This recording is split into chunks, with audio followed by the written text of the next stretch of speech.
Join me as I dive deep into the history of North Korea and uncover what really went down before everything changed. So, you want to understand what's going on with North Korea today. To get a grip on that, we need to take a step back and look at the events that led up to the country's current situation. Think of this as laying the groundwork for understanding the complexities of North Korea's story. After the Korean War, North Korea faced some huge challenges.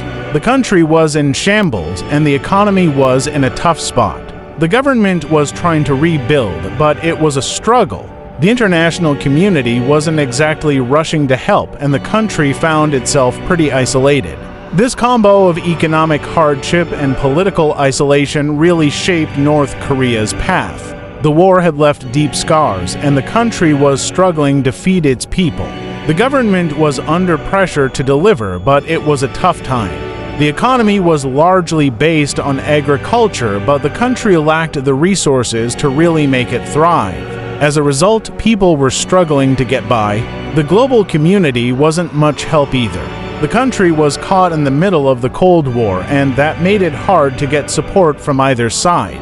The United States and its allies were wary of getting too involved, and the Soviet Union had its own interests at heart. North Korea was on its own. In the late 1940s and 1950s, the country's leadership made some key decisions that would shape its future.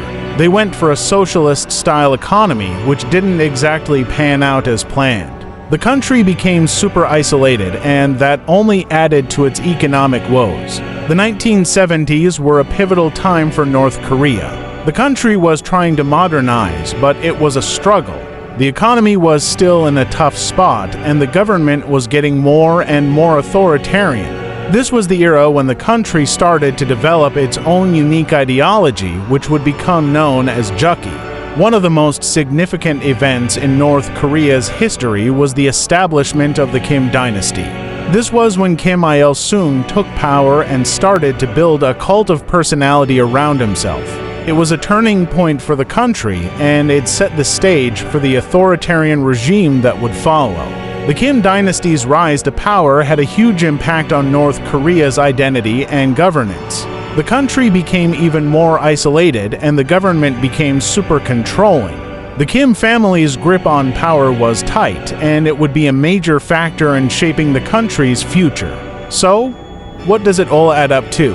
The events leading up to North Korea's current situation were complex and multifaceted. From the aftermath of the Korean War to the rise of the Kim dynasty, it's been a wild ride. Understanding these historical factors helps us make sense of the country's present-day situation.